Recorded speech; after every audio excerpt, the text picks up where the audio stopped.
getting better now. I think people are starting to realize that mental health is important for men and for women. And they're starting to be a lot more open about what it is they're feeling, what they're going through, about their mental health issues. You see athletes now admitting, I have this, you know. And so I think being on those platforms of actors or, you know, athletes, that's helping other people to be able to come out and just say, I mean, because I think a long time ago, years ago, 30, 40, 50 years ago, nobody would have been saying they were bipolar. Nope. And now you hear people make it as a joke. Girl, you bipolar. Why are you acting like, you know? Yeah. So I don't know. Maybe we're too loose with it now. But at the same time, is there a too loose? Because we do need to talk about it. We do need to make sure that, you know what I mean? So is there a too loose? Not really. I just think that we all need to feel heard. Hey, what's up, family? I just want to hop on here and share some quick reflections as I review my year. Oh, from day one of 2023 to now, my year has been super dope. Like, yeah, it's had its ups and downs, its peaks and valleys, right? But the day that I dropped this book right here, I had my book launch July 29, 2023, one of the happiest moments in my life. And then we're going into a season where we're doing a lot of internal work. So we can't be outside in the sun living our best life no more. We gotta go inside, sit down and do a lot of internal reflection, do a lot of healing, do a lot of reviewing and relationship building, right? Specifically relationship building with ourselves. And I'm telling y'all, this book right here will get you where you need to go. It's your how-to guide to live your best life as your best self. You want a Stranger Within Volume 1, make sure y'all grab y'all copy. Link will be below. Holla at y'all soon. Peace. Oh, what's up? I see you took the offer. Come in. And by the way, what's your name? You know what? It's all cool. Let's go shoot these photos.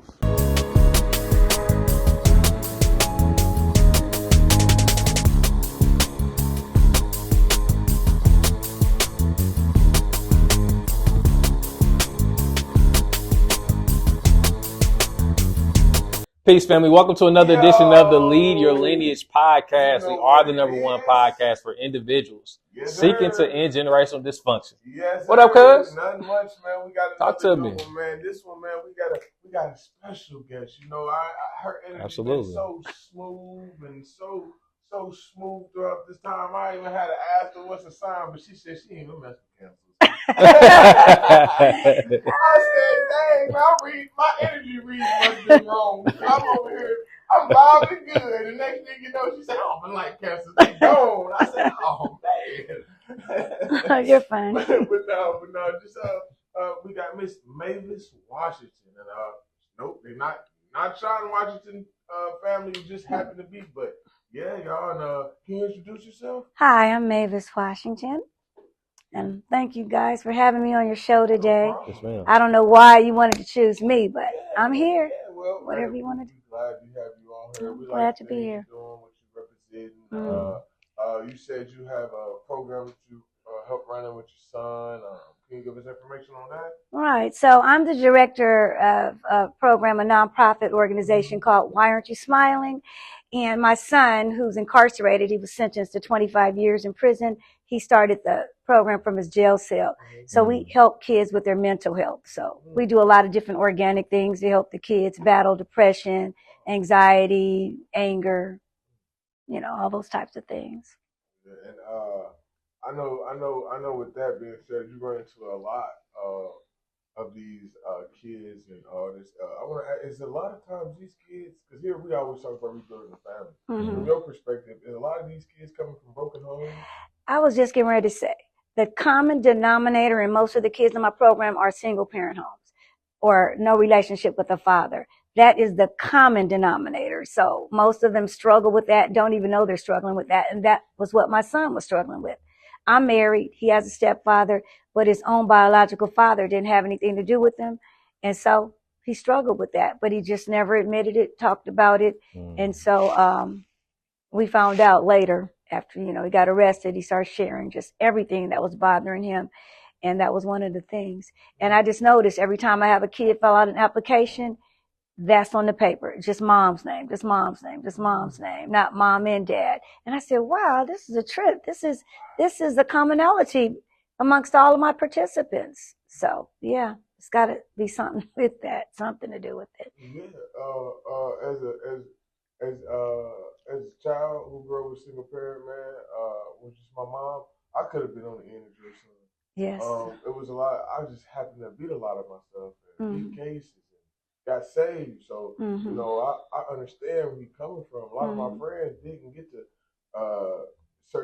the opportunity to beat the statistics like I did. So you know, what's your son's name? His name is Armand. I call him Mondo. All right, shout out to Armando. You know what I mean? And for real, because that's needed. People Absolutely. in those spaces need to be able to be heard and let people know where we can get fixed at, where the problem starts at. Right. And that being said, how do you feel? What's your definition of family?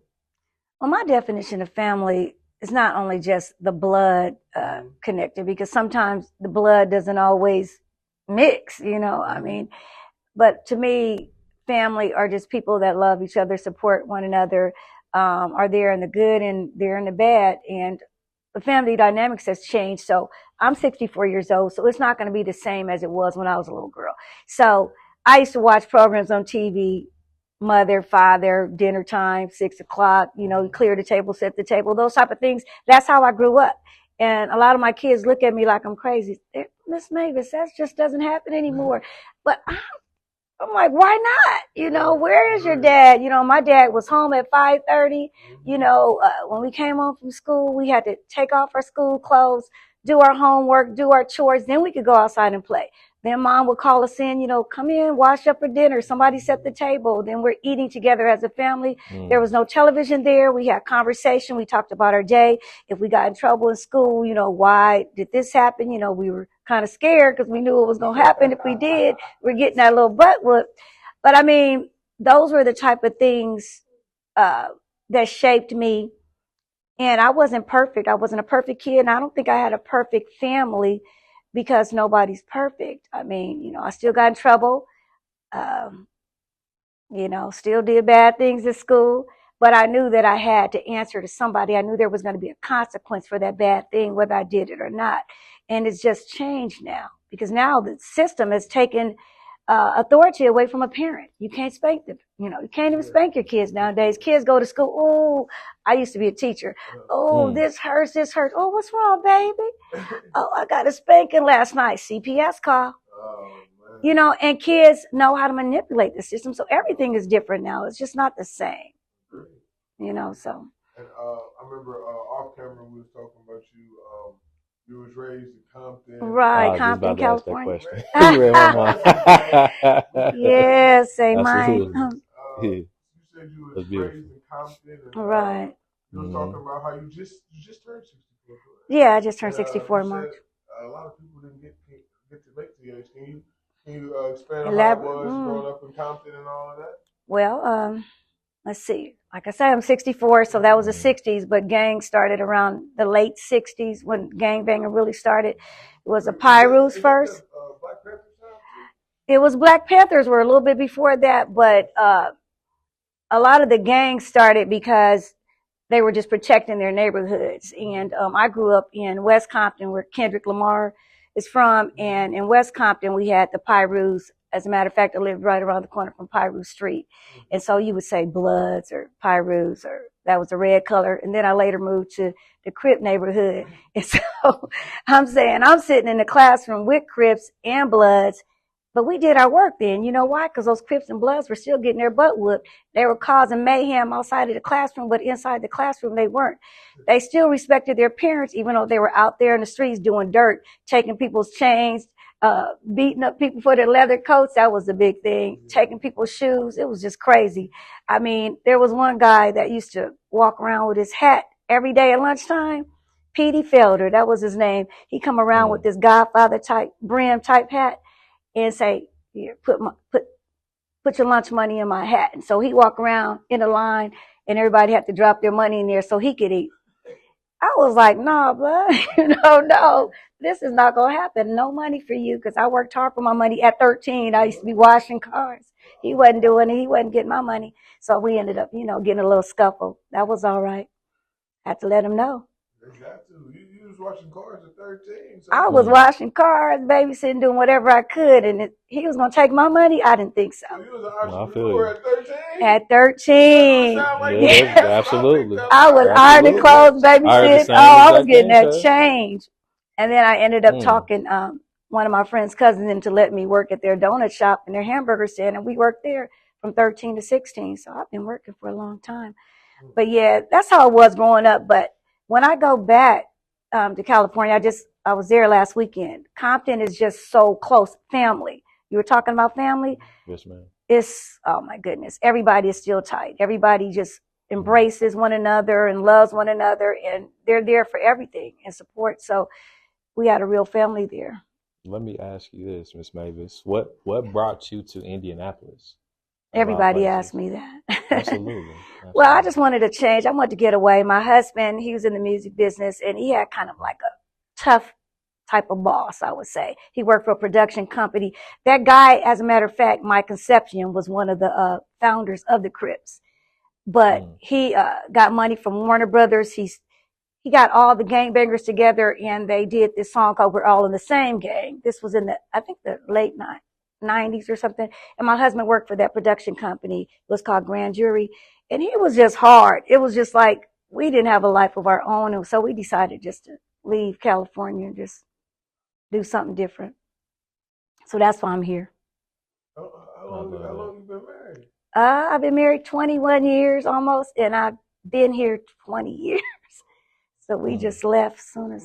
Give us some marriage tips. How do you keep your marriage lasting? Oh my goodness. Oh goodness. Communication, prayer. We pray together, and I say pray together, you stay together. We go to church. I sing on the praise team. He plays piano. He's a praise and worship leader. We have the same interests, like music. Like he used to do rap, hip hop, type music. And, I love music. I was a music teacher. What else? I don't know. We're like best friends. You have any children? I have 2, and he didn't have any. But don't tell him that. We raise our kids together. So. Wow, that's amazing. What school were you a music teacher at? Paramount School of Excellence. It's a charter school on the Near East Side, by Brookside. Yep. You good? Nah, Jay behind the camera chiming in too. I ain't mad, brother. Bro, you good, bro? You on this thing too, brother? Absolutely. Oh, that is funny. So absolutely. Shout out to Dre and Dwight behind the camera, man. Yeah, helping us out. Yeah. Cameraman went to Paramount. Absolutely. I'm gonna have to talk to him later about his experience. For sure. Yeah, my son, the one who started the program, the one who's incarcerated, he worked at Paramount with the YMCA before and after school care. So he had a job and everything. He was in school. He was going to Martin University at the time of his arrest. And the flick of a switch, one moment, one choice can land you a long time. It only takes 30 seconds. 30 seconds. That's right. My brother, my big brother, I don't know if I even touch on this. My big brother is serving 63 years. I miss my big brother every day, man. 63 years. Oh my. W.A.Y.S now. I think they moved to Miami. When he first was locked up, he was on 23 and 1. He was 23 and 1 or something like that. He was locked up for 23 hours, only 1 hour. Oh, so he was in the shoe? I don't know why. I don't know. He probably was. I have no idea. But the first 5 years, that's what he was doing. So it only took a minute, one little minute, and he was only 22. Yeah, and see, my son was 20. Yeah. 22 years old and 63 years sentenced. They tripled his life. Like he didn't even know what it feels like. My grandma was 74. I said, wow, that means he only has been out for 10 years if he was my grandma's age. Right. 64, right. He's been out for a year. Yes. Their whole life, That's what Yeah. they gave you your whole life. My whole entire life. Yeah. Wow. And that's just so. Yeah, I feel like a lot of times the system should be correct, not giving people passes and stuff. What he did was wrong, but yes, we gotta look to lead up to it, like you said earlier. A lot of people y'all work with coming from single homes. Right. Yeah. How can we stop this? We gotta start families. Right. So we gotta start families, and we gotta start fixing this justice system at the same time. At the same time. So this justice system could be like, oh, okay, well, instead of keep sending more policemen to our neighborhoods, won't you send more leaders and more opportunities? Mentors, people who actually can give these young people what they need. And so I thank y'all for putting the spotlight for that. Right. You know, your brain isn't even fully developed until you're 27. So you got a lot of kids too that, you know, probably smoke weed, dibble and dabble in a little alcohol, but their brains aren't fully developed. So they're kind of like messing with those brain cells. They don't even realize that. But I don't really think that you should hold it against a 20-year-old, 21, all the way up to 27. They should get some kind of help because they're not fully functioning up there, you know, and to give them life sentences like that, 63 years. Wow. The system is warped, though. You know, it's warped. You said 24? 25. They gave him 25. He's in federal, so he'll do 21. That's a long time. Yes, it is. It's a long time. And he will tell you to this day, yes, I deserve to be in prison. I did wrong. I robbed some places. I deserve to be in prison. But he doesn't feel like 25 years is, you know. If he was in California, he would have had 10. I just know that for a fact. Because I know too many people that that do stuff, that go in and out and, you know, multiple offenses. He was not a career criminal. This was his first offense. Wow. But he had a gun. Wow. So you have a gun, young men, let me just tell you right now, they'll give you automatic 25. Wow. They'll slap the strongest, hardest, you know, thing on you because they just want you in there. They want us off the streets. I was telling somebody this other day, prison is the new slavery. Yeah. You know, so this is all planned out. So don't think it's not. You know, just the way they have you in school, walking in straight lines, hand by your sides. Then you go to ISS, in school suspension. When you do something wrong, you locked in that little room. You know, this is all planned out, you know, for us to be ready for, you know, school is at prison and pipelines, school to prison. And they're showing you uniforms now, you know, they got you in the uniforms at school. So that's not the freedom of what you're wearing. Just, it's a lot.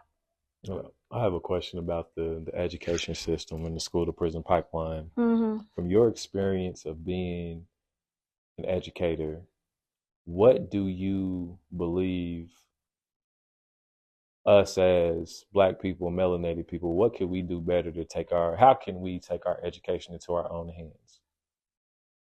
That might be a little difficult as far as taking it into our own hands, but what we need to do first is take the responsibility of the education itself, because our ancestors did not have the same privilege that we have. You know, they actually had to fight to be in a schoolroom, an integrated schoolroom with people getting the same education that whites got.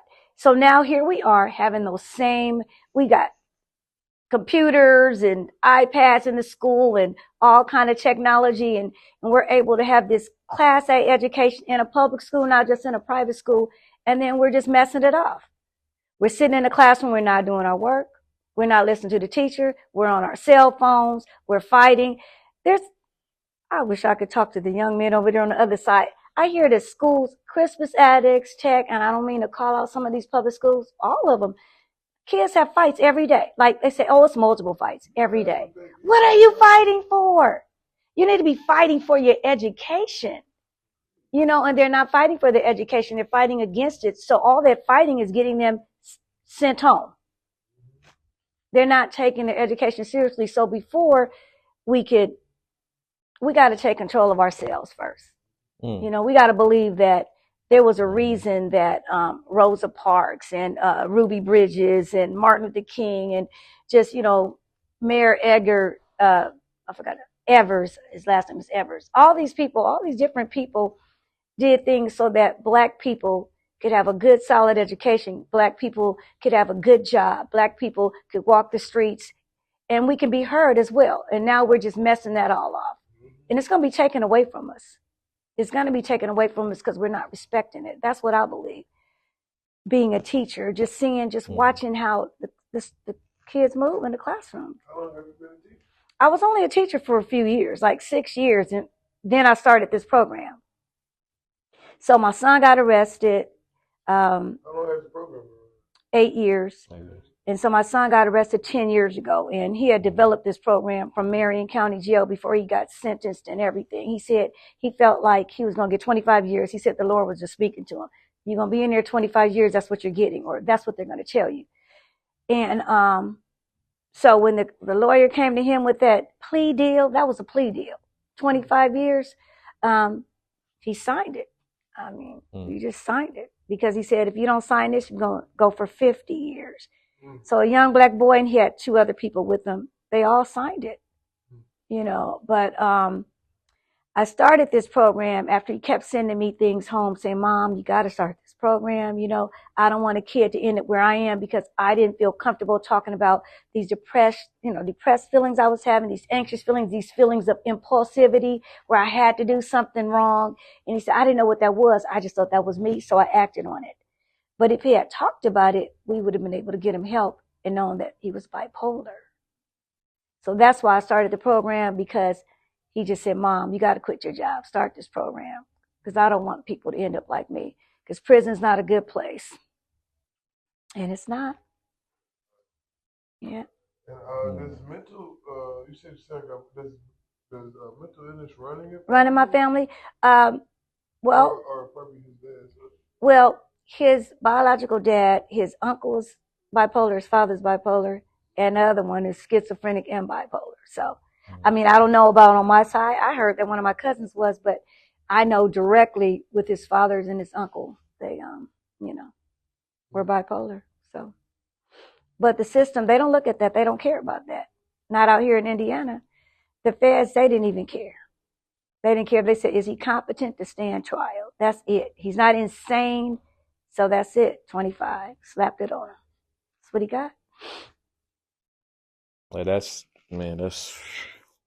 first and foremost, thank you for just sharing that story of what your son inspired a lot of people to get involved with. Because I've been mentoring young men for over a decade here in Indiana. Oh. I'm not just in Indianapolis, and what I've been seeing is from my perspective. I used to work in higher education, so I used to work at Indiana State University.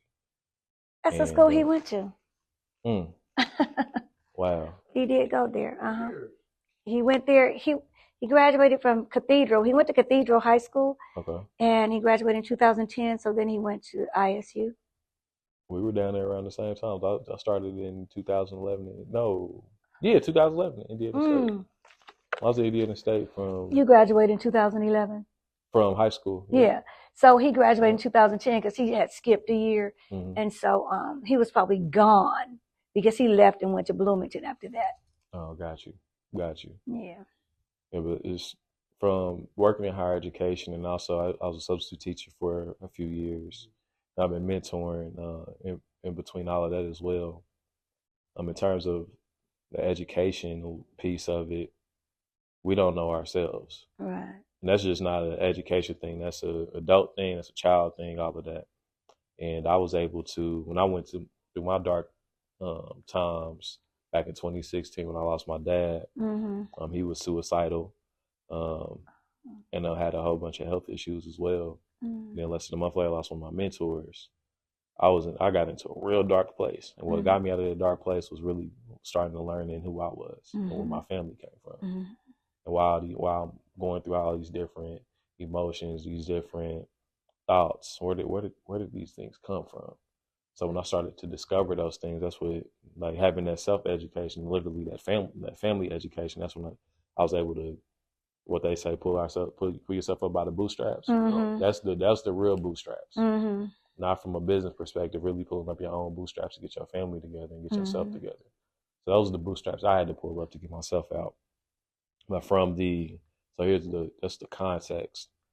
From the organization, from an organizational perspective, how does mental health play into our understanding of ourselves? Oh man, I know something my husband always says: you have to know thyself. Mm-hmm.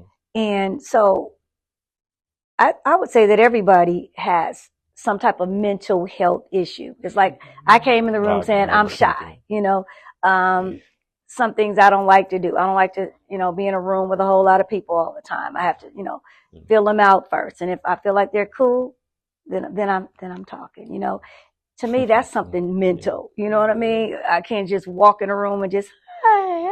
And then some people do that. Then that's mental. So everybody has something that they have to deal with on their mental health, but they have to learn that. And sometimes it takes somebody around you, like let's say your cousin Teron here. He might say, yo, bro, you get a little bit agitated or excited a little bit too much when this happens. And you're like, what? Because my son said that in prison. He said, somebody said, man, you go from 0 to 100 real quick. You need to watch that. You in prison now. And he said, you're right. And he said, just that person saying that, he's like a lot more level headed because of the surroundings and where he is. He can't be the same like he was when he was on the street. You got to learn to calm down.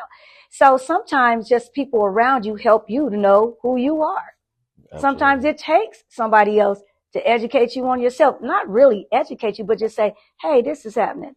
Oh, okay. Let me take a step back and look at that. You know what I mean? So, but I think we all have something that we need to work on, and that's mental. That's all mental health. It might not be the same thing as he has, bipolar. You might not all be depressed, but we get sad. But if you don't have depression, then you know how to pull yourself out of that sadness. A person with depression doesn't know how. They just give into it. So, or those impulsivities, those things that make you want to do something that that you shouldn't be doing. I got away with it, and that's what happened with him. He robbed one place, got away with it. He had that thrill. Let me rob another place. Got away with it. Oh, let me rob another place until he got caught. But those are all impulses that if somebody had told him at some point, hey man, why do you do this or why do you do that? He might have said, I don't know. Why do I do that? So it's just all a learning curve for us all, but just some of us we just have different levels of our mental health, just different levels. My favorite story about that learning mental health is why I was so quick to put my hands on people, especially if you was messing with my family. I'd be quick to hit you. Oh, yeah. That was me. That was because when I was little, and me watching my mama get beat on, that had a mental effect on me. Yes. That had me feeling little. You got to remember, I was a boy. Boys, we want to feel like man. Mm-hmm. I didn't have a man at the house. Mm-hmm. I was the only man, quote unquote, and I couldn't defend my home. Mm-hmm. And that played a role on me. So when I could do anything, you're not going to say nothing wrong to me. You're not going to look at me wrong because I can hold myself now.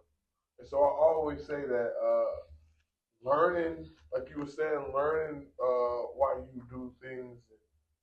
Sometimes asking people like, well, because I never knew I was overprotective to my wife. Though I'm like, dang, I'm overprotective. Like, I thought I was just protecting people, Like, I thought I was doing what normal people do. Like, then learning from her experience dealing with me, I was like, oh. So you quick to jump? I used to be. Yeah. Used to be. It was just something just growing up different. It was just certain stuff could, like I said, I can relate to you, son. To be honest, this person I am now, everybody, it's really just short year span. In 2019, I still was trying to sell edibles. I thought that I wasn't in the streets. For real, I still had my toe in the streets. I still didn't fully understand on how to make money and to become my full self until 2020 when I start reading books for real and start understanding everything. And yes. Oh, so. Well, how old are you? 30. Okay, so 2020, you're about 26 years old. See, now your brain is development. Wow. I didn't even put that. Wow. Yeah. Yeah. Wow. Because I never understood because I was going through a lot of mental health problems, seeing a lot of my friends dying. Yeah. Losing a lot of my friends, anger at the world. Just wow. And I had my moment. I remember this to this day. It was when I started having that moment where I was starting to transcend and ascend was January 9th of 2016. I just started doing research because I was a student athlete at Indiana State, and that previous season I was a graduate assistant for the Indiana State football team. And I didn't want to keep going down the route of being a college football coach. That was on my list of things I wanted to do. But there it goes back to I had a list of things I wanted to do because I had that structure growing up from my home and also the men and I was involved in sports as well. But started doing research about entrepreneurship and real estate, and a whole bunch of anger came up. I was like, where is this coming from? So I got bullied by in 4th grade. I'm like, what was that? It played in a role, but it wasn't like, oh my good. It wasn't like something that was extremely. That was We should have jumped him. We should have jumped right. him. That's what your family's for.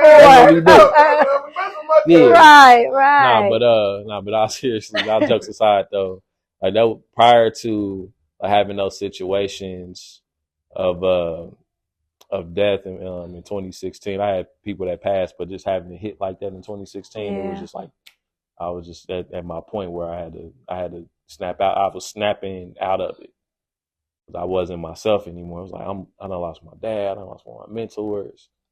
So I done lost my real father and another father figure. It's like, I'm in the process of really coming into manhood now. I was just kind of like I was like that privileged kid in the hood where I had my father. Other people didn't. So I was like, damn, okay, what we doing? And the things that was like my foundation have been taken away. So now my foundation has voids in it. And I attempt to fill those gaps. But in those voids, all this anger that's inside or is creeping out into the world and affecting the people around me. So I really had to look into the mirror and be like, yo, I didn't think all of these different connections were really playing into the development of myself. So it was like my brain development during those time periods, like around 26, 25 was like 5 years ago for me. It was like 2019-ish for me. And it was just like, it was really, really profound because that's when I really started to figure a lot about myself out in 2019. I was like, oh, okay. You don't like this, you like this, so that brain development is something that we don't talk about. Wow.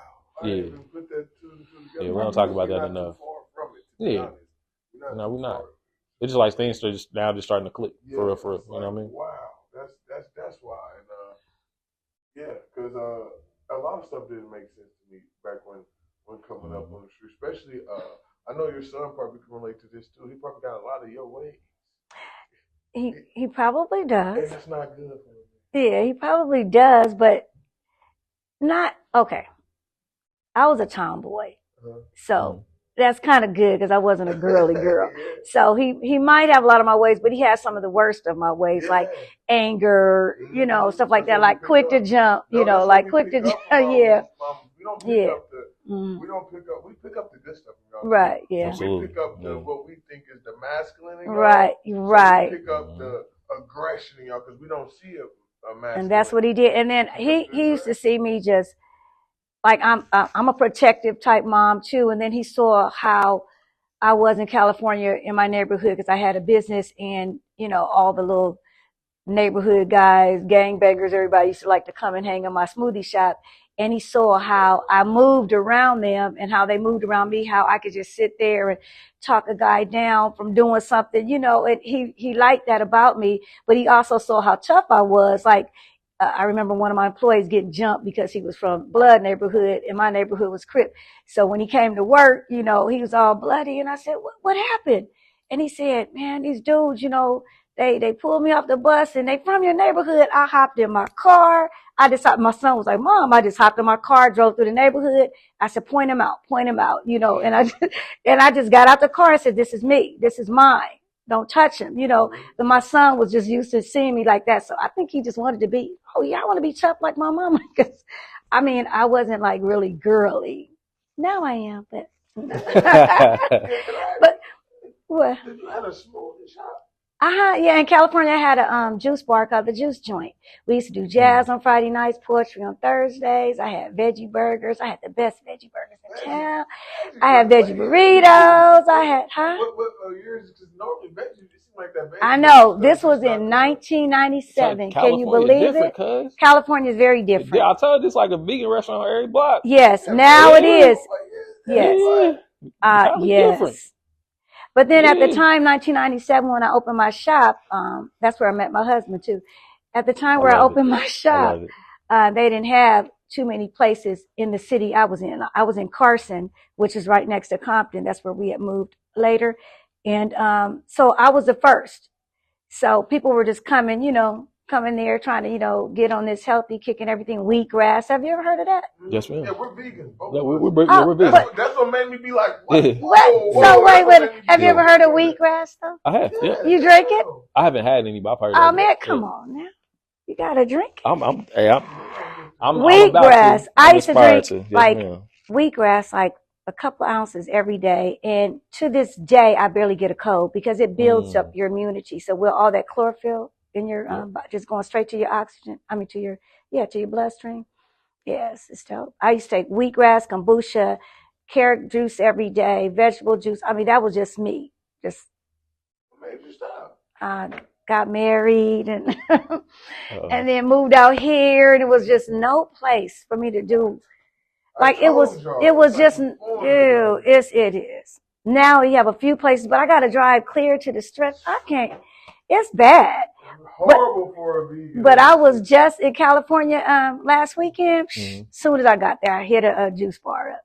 You know what I mean? And they're like every corner, like you were saying.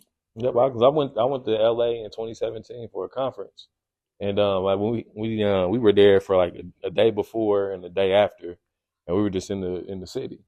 I'm just like and we were just riding around the city. I'm like, oh, it's like how McDonald's is here. Yeah. Like back in 2017, that's how vegan restaurants were. Like it's one every corner. Yeah. Like it's like legit. Like every 5 blocks is gonna be a vegan restaurant somewhere. Yes. Mm-hmm. That's how it was. Yep. So. It was dope. So I'm like, I gotta get back out here. I ain't been back. We going. So both of you are vegans? Yes, ma'am. Absolutely. So I was a vegetarian. I never been a vegan because I like cheese. Even though you could do the soy cheese, I had the soy cheese on my veggie burgers. I had the veggie mayonnaise, so I didn't have anything that had, milk products, but still. Mm-hmm. No, I've been a vegan for 3 years now? Okay. 3 years been a vegan, cuz been a vegan for 17 years almost? Yeah, wow. 7 I started my journey July 20th of 2017. Oh, right, 7 years. No, so do you notice a difference? Absolutely. Yeah, I used to be. Fat, I did. I mean, why are you laughing, man? We got the cameraman laughing over here. You remember when he used to be fat? I'm glad this is family, these niggas. I told y'all I've been knowing him since I was born because he older than me. But I've been knowing him since I was born. About 6 months. Yeah, 5 years of change. Yeah. So I've been knowing he used to be fat our whole life. I did. Even through his vegan, it took him a couple years in his vegan to even lose. Because you can still be a fat vegan if you eat potatoes and bread. He was a fat vegan for a couple years. No, but this is where it started. When I got on my journey. This was just called him out, Sharon. This is 2016. This is like 2016, 2017. I ain't know how to grieve properly, so I just emotionally ate my way from. I was at my peak being a student athlete doing track and field. I was at 228. I was a thrower. Okay. I was gonna say, what were you running? Yeah, I did Olympic style lifting 6 days a week. I was throwing. He's running to that table. Ooh. Crazy. What I say every other episode, be your own people. That's right. No. We're just joking, though. I know it's all love, all because we're just really just proud of you now. Oh yeah, Just look at you. Okay. I appreciate it. No, thank you, thank you. Absolutely, I appreciate Oh that. my goodness. I appreciate that. But yeah, I was 236, Miss Mavis. I was 236. I went from 228 to 236. I worked in the Office of Admissions, and I was sitting down most of the time. Right. Not and they paid me to go travel, so I could eat whatever. They give me per diem to go recruit people to come to Indiana Oh my State. goodness. So I'm over So going you had to it made. all the restaurants out back. Where like that I'm too. not even playing. That Like, too. not even throwing that out there. You got to throw that out there. You know, his daddy was a healthy guy. Oh, was a big guy. So right, okay. Yep. He had a whole bunch of health issues as well. So it was like health wasn't talked about at home at all. Mm-hmm. At all. Unless something went wrong. It was right. like, what's going on and what we gotta take this medicine for it.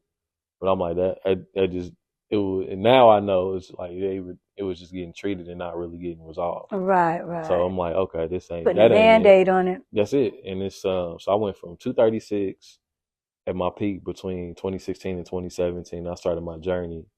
And the lowest I've been is like 179. Oh, how tall are you? That's kind of small. I'm like 6 foot. I'm 6 foot. Yeah. Yeah, okay, but he's 6 foot tall. 170 is like that. I mean, I guess you were slim. I was. That's Slim Jim. I'm like 200 now.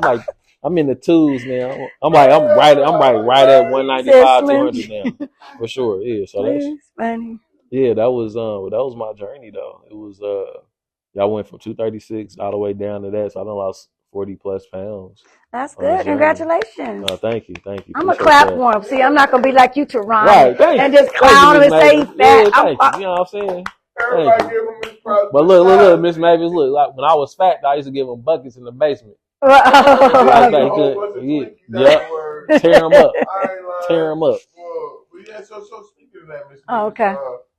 Okay, my biggest thing was streets. Cuz biggest thing was the health. What was your biggest dysfunction that you had to overcome to become the person you are today? Mm-hmm. Anger. I would just say anger or have a short temper. I got that from my daddy really good. Yeah, I would say anger. So. Where did the source of anger come from? I have no idea. Like I said, I mean, I had a mama, a dad, we went to church, we did family things. I have no idea. I think that was just how I was made up. Like I just popped off real fast. Like, and I wasn't like a real mouthy person, but it was just like, you say something to me, I'm a passive aggressive. I'm like, either I'm gonna sit there for a minute, or either I'm just it's gonna be a fight. That's how it was. So I can relate to this one because Cuz said the same thing. He said that, and from his experience, I'm gonna let him talk from his experience.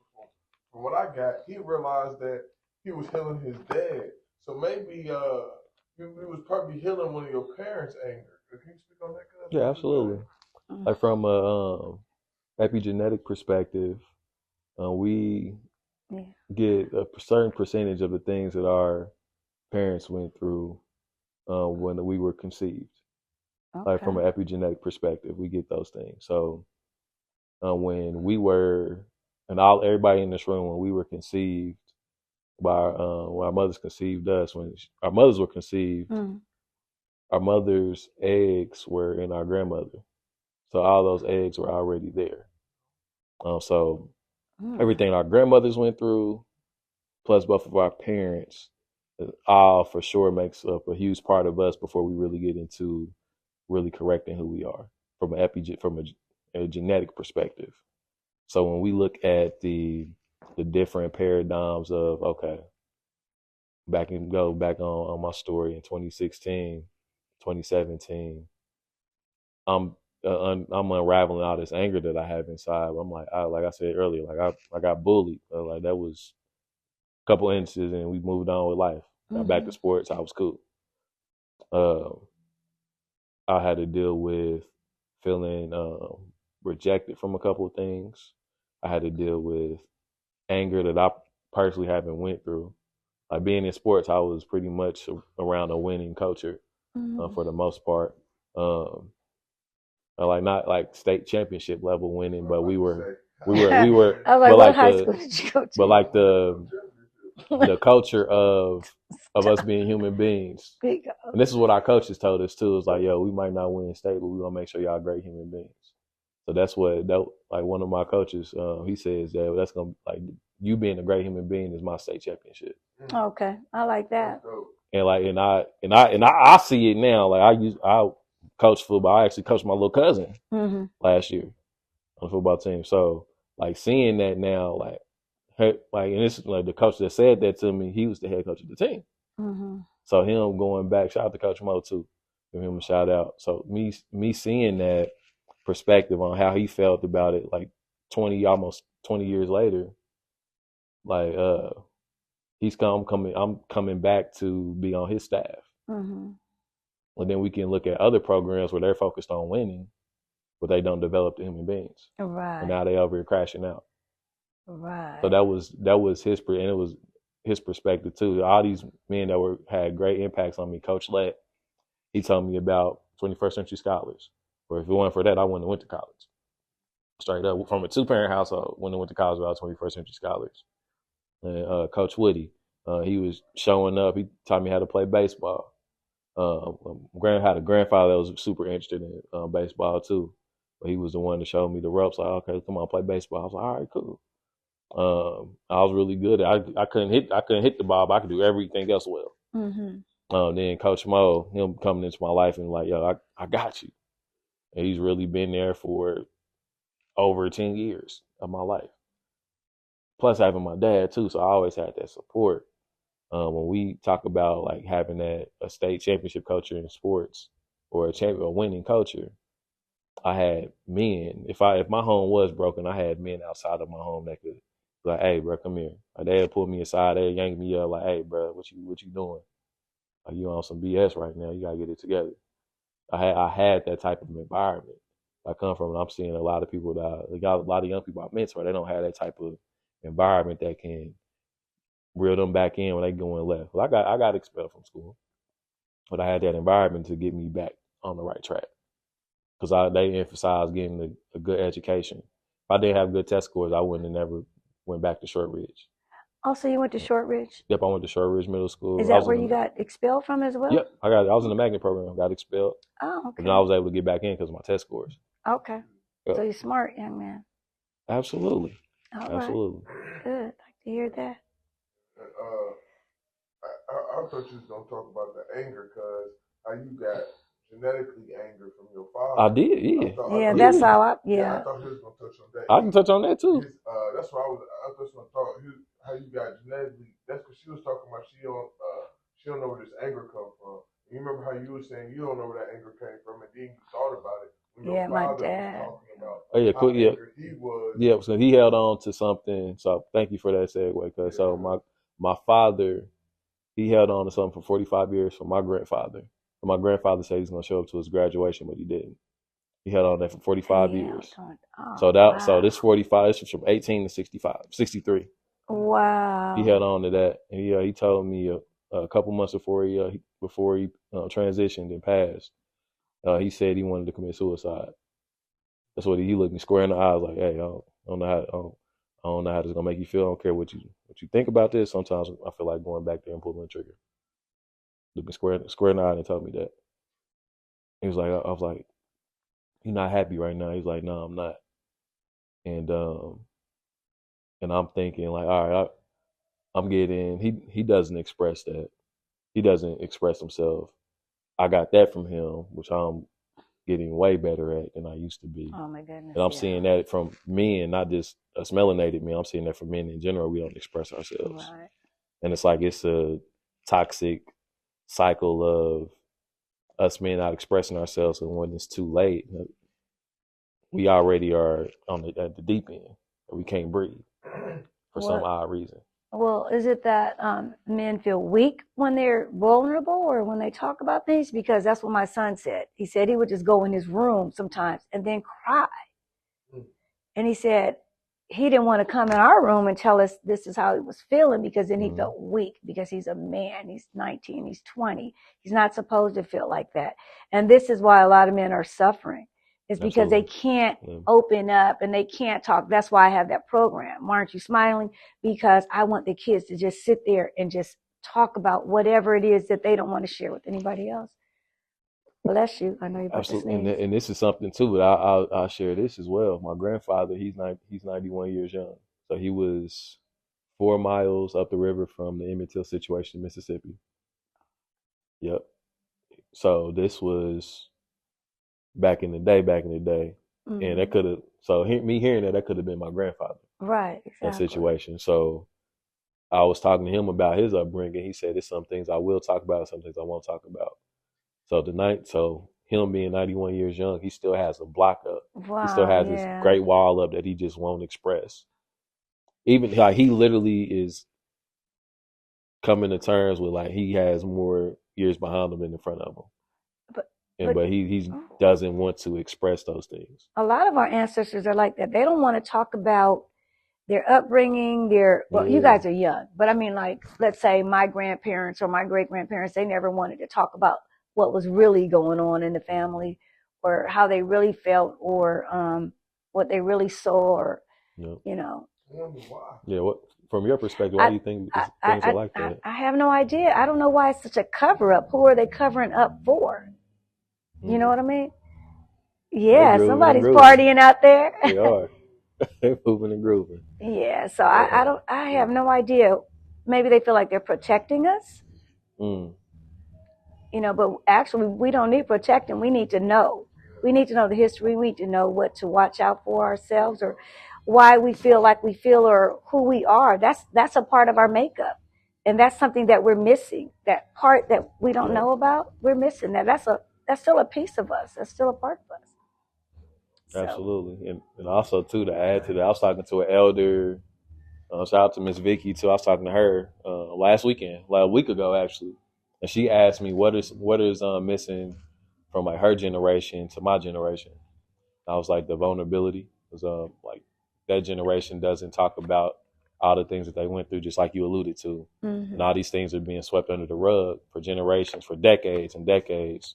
And now our generation, as we come into being adults, we're tripping over everything that was swept under the rug. Mm-hmm. We're stumbling every step we take, every single step.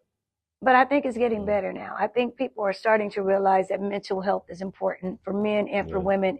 And they're starting to be a lot more open about what it is they're feeling, what they're going through, about their mental health issues. You see athletes now admitting, I have this, you know. And so I think being on those platforms of actors or, you know, athletes, that's helping other people to be able to come out and just say, I mean, because I think a long time ago, years ago, 30, 40, 50 years ago, nobody would have been saying they were bipolar.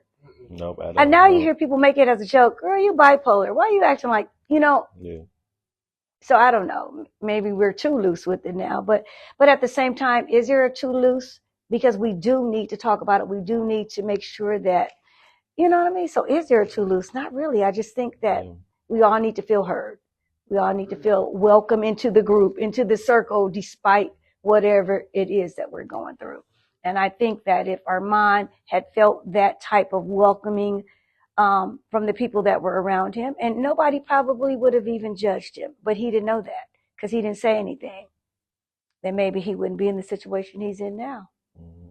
So, you know, it's important that we talk about it, that we share, that we mentor, that we uplift one another, that we educate, you know.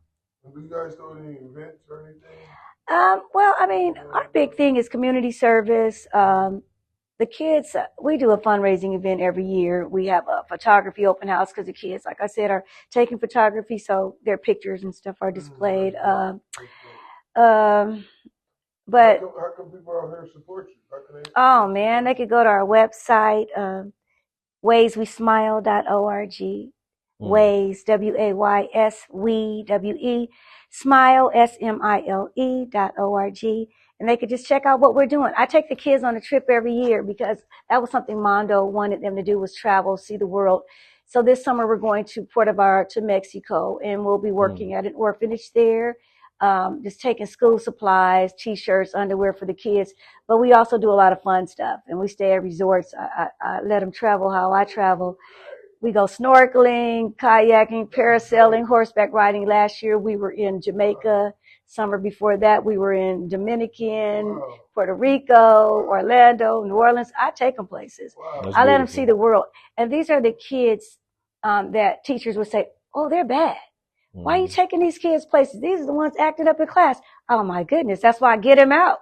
Let them do things. I take them all over the city. We go to the movies. We go out to eat so that they can be prepared for when we are out of the country or out of the state. They know how to act. All I have to do is give them a look like my mom used to give me. And they don't even play. I give them a look. I say, look, you'll be right back on that plane with your mama, though, because she got to come get you. I'm not taking you back. I'm staying. So, I mean, we do a lot of things, yoga, dance, guitar, taekwondo. I have an exercise coordinator. He comes and works out with the kids. Let me see. We just do everything. A lot of things. We're starting a DJ class when we get back from Puerto Vallarta. So I got somebody coming in doing that. We've done STEM. I had a STEM teacher come in and show them how to code. So I'm just trying to broaden their horizons. Like last year, entrepreneurship was our theme. So at our fundraiser last year, all the kids presented their business plan to the audience there. And they all had to develop like a pseudo business. It wasn't real, but I wanted them to learn how to put together a business plan, that package, also actually make the product and then get on the stage and talk about that product. And they did that last year. But this year, our theme is empathy. So all of them have a project that has to do with them feeling for somebody else. It's like homelessness, education, animals, whatever it is that, they felt like they need to show more empathy towards, because a lot of us are lacking empathy. Yeah, these kids, that's what one kid said. I said, why do you think our theme is empathy this year? He said, because we're lacking it. He knew exactly why, I chose that for the theme. So yeah, we do a lot of different things. If you ever need someone to come there and they start being interested in podcasting or clothing line or writing a book, let us know. Oh yes, definitely. I would definitely love that. Yeah, we love to. Let's do it. When y'all going out of town? We're going June 24th. Okay. Is it too late to sign up? Excuse me? Is it too late for somebody to sign up? Oh yeah, I've already bought the plane tickets, got the hotel, paid for the excursion. Man, I do that early. No, I feel you. I'm an organizer. Yeah, I'm an organizer. I love that. Yeah. Miss Mavis, as we close this thing out, this has been a phenomenal episode. Thank you for blessing us with your presence. Oh, well, okay. I had a lot of fun with you guys. Yes, I felt comfortable. We love that. We love that. I had a good time. As we close, can you leave us with a couple of words of wisdom, and also, so one word of wisdom, and also one thing you would tell your younger self? Okay. Wisdom. Be open. Communicate. Don't keep yourself closed in. Let somebody know how you are, and then find out how somebody else is. Are you okay was something that we, in 2020, was a big campaign that we had, just finding out how people were doing, and just never feel like you shouldn't ask somebody how they're doing. I don't know. So communication, that's just key with me. Talking to your family, talking to your friends, just making sure they're okay. Because it's a lot of people struggling and hurting. And if I had to tell my younger self something, I would just say, chill out, Mavis. No, I mean, just chill out. I mean, there's so much to life, and no need to be angry. Live life to the fullest. Be kind. That's it. Not too much. I'm not that deep. It's just the real stuff. Communicate and be kind. I was just about to say that. Absolutely. The realer it is, the deeper it is. No need to be a lot of words. A miseducation is a small book. Right. It's a small book. Yeah, not a lot of words. We do need to do a lot of work on ourselves and on our people. Exactly. So, family, we appreciate y'all for tuning in to another episode of the Lead Your Lineage podcast. As we always love to say, lead yourself so you can lead your lineage. We'll see y'all next week. Peace.